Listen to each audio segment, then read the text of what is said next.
Nominee म्हणजे मालक नसतो. नॉमिनी हा फक्त राखणदार असतो एखाद्या आपण नॉमिनी जिथं लावतो तिथं. पण स्वतःच्या कुटुंबाचं बजेट लोकांना माहिती नाही. आपण कमावतो किती, खर्च किती करतोय. सर्वे आला होता, भारतामध्ये 72% शिकलेली लोक आर्थिक निरीक्षर आहेत. मी तुम्हाला एक डेटा सांगतो, 80% आयफोन हे कर्जावर घेतले जातात. नियोजन कसं असावं, महिलांचं अर्थविश्व कसं असावं, पुस्तकामध्ये काय आहे किंवा आपण आर्थिक चळवळ कशासाठी उभी करतोय ही ह्याच्याबद्दल मी थोडक्यात तुम्हाला सांगतो. कारण मान्यवरांना पण आपल्याला ऐकायचं आहे, लांबून मान्यवर आलेले आहेत.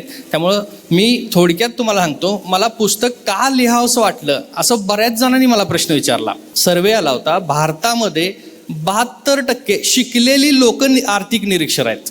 म्हणजे 100 लोक शिकलेली आहेत ज्यांना लिहायला वाचायला येतं, त्यापैकी 72% लोक आर्थिक निरीक्षर आहेत ज्यांना पैसाच कळत नाही आहे.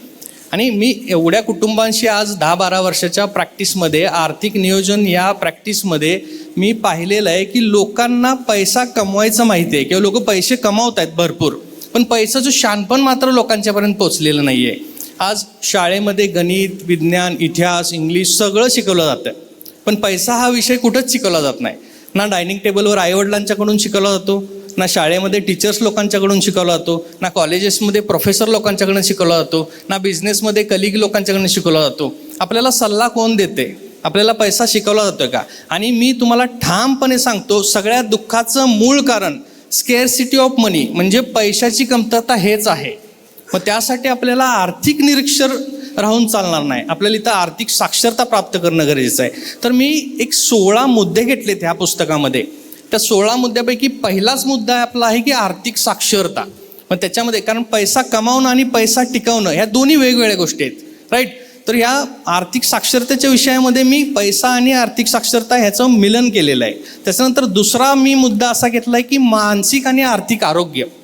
कारण काय झाले, मी बऱ्याच फॅमिलीज बघतोय, पैसे आहेत पण चिंता आहे. बऱ्याच फॅमिलीमध्ये स्ट्रेस आहे, एन्झायटी आहे. सगळ्यात दुःखाचं मूळ कारण पैसा कमतरता हेच आहे. त्यामुळं मानसिक आणि आर्थिक आरोग्यावर सुद्धा मी काही पैलू याच्यामध्ये लिहिलेले आहेत. त्याच्यानंतर वैयक्तिक अर्थनियोजन, एखाद्या कुटुंबाचं वैयक्तिक अर्थनियोजन कसं असायला पाहिजे. आज कसं झालंय, कुटुंबामधला संवाद हरवत चाललेला आहे. लोकांना आपलं उत्पन्न किती, आपले खर्च किती आहे माहिती नाही. लोक भारताचं बजेट टीव्ही पुढं रोज बघतील, टीव्ही समोर, पण स्वतःच्या कुटुंबाचं बजेट लोकांना माहिती नाही. आपण कमावतो किती, खर्च किती करतोय. त्याच्यानंतर मी आपत्कालीन निधी किती असावा किंवा आपत्कालीन निधीचं महत्त्व काय. आज कोविडमध्ये आपण पाहिलेलं आहे की आपत्कालीन इमर्जन्सी फंड नसल्यामुळे कितीतरी फॅमिलीची सशोलपट झालेली आपण पाहिलेली या ठिकाणी. त्याच्यानंतर आर्थिक आरोग्य तपासणीला पण मी हात घातलेला या ठिकाणी. आर्थिक आरोग्य तपासणी म्हणजे काय, आपण फायनान्शियल चेकअप म्हणतो त्याला आमच्या भाषेमध्ये. आपण हेल्थ चेकअप करतो वार्षिक, हॉस्पिटलला जाऊन किंवा एखाद्या लॅबोरेटरीला जाऊन आपण वार्षिक हेल्थ चेकअप करतो ना, ब्लड वगैरे बाकीच्या सगळ्या गोष्टी करतो. लाईक दॅट की आपण आपल्या फायनान्शियलचं आर्थिक चेकअप करायला पाहिजे, आपली आर्थिक पोझिशन काय आहे या ठिकाणी. त्याच्यानंतर मी हात घातलेले आहे की विम्याचे शहाणपण. विम्याचं शहाणपण म्हणजे विमा ही सुरक्षित आहे ना त्या फॅमिलीची. त्याच्यानंतर कर्जाचं मानसशास्त्र. आज कर्जामध्ये, आज मी तुम्हाला एक डेटा सांगतो, 80% आयफोन हे कर्जावर घेतले जातात. लोकांना सवय लागलेली आहे आपण कर्जावर जगायची. सिंगल क्लिक सगळ्या गोष्टी अवेलेबल आहेत आपल्याकडं. Everything is available on a single click. त्यामुळे काय झालंय, कर्जावर जगायची सवय लागलेली आहे. आणि चांगलं लोन, वाईट लोन कोणालाच काही कळत नाही. त्यामुळं कितीतरी फॅमिलीची ससेहोलपट झालेली आपण या ठिकाणी पाहतो कर्जामुळे. त्याच्यानंतर मी गुंतवणुकीचं शास्त्र सांगितलेलं आहे या ठिकाणी.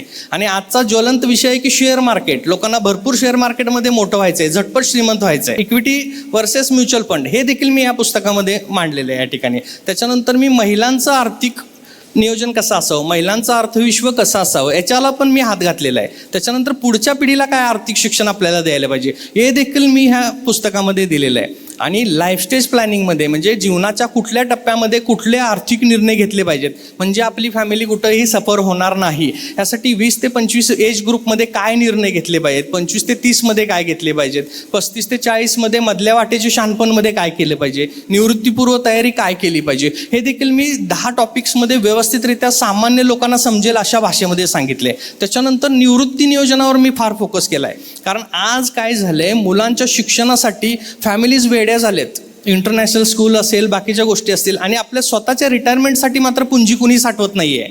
आणि अजून 10 वर्षानंतर डॅम शुअर आहे की असा काळ येणार आहे की मुलांना पॅरेंट्स म्हणणार आहेत की तुम्ही एज्युकेशन लोन काढू, अर्ध तुम्ही फेडा, अर्ध मी फेडीन, पण माझ्या रिटायरमेंट कॉर्पसला मी हात नाही लावणार आहे. ही अवस्था आज भारताची आहे.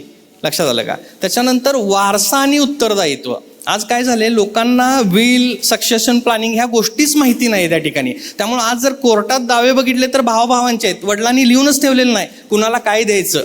त्यामुळे एवढा ज्वलंत विषय. नॉमिनी म्हणजे मालक नसतो, नॉमिनी हा फक्त राखणदार असतो एखाद्या आपण नॉमिनी जिथं लावतो तिथं. हे देखील लोकांना माहिती नाही. एवढं आर्थिक निरक्षरता आपल्यामध्ये आहे.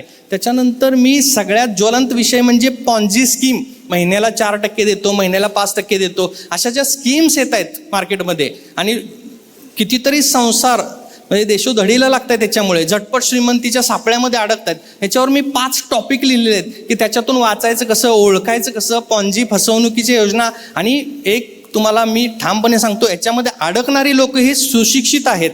अशिक्षित लोक पॉन्झी स्कीम, फसव्या योजनेमध्ये अडकत नाहीत. तुम्ही जर लिस्ट बघितली त्याची, प्रोफेसर, वकील, डॉक्टर, इंजिनियर, पॉलिटिशियन अशीच लोक आहेत सगळी. त्यामुळं ह्याच्यामध्ये सामान्य फॅमिली भरकटल्या जात आहेत साधारणतः. आणि शेवटचा टॉपिक मी असा लिहिला आहे की तुमच्याकडे कोणीतरी सारथी पाहिजे पैसा सांभाळायला.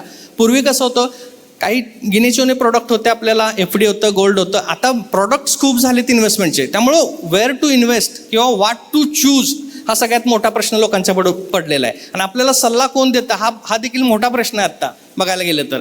ज्यांचा त्याच्यामध्ये फायदा आहे ती लोक जर सल्ला देत असतील तर मग मात्र अवघड गोष्ट आहे. आणि आपल्याला सल्ला कोण देतं, आपले मित्र देतात. पण मित्र त्या क्षेत्रातले किती एक्सपर्ट आहे संशोधनाचा विषय आहे. त्यामुळे हे सगळे विषय मी एका पुस्तकामध्ये मांडलेत.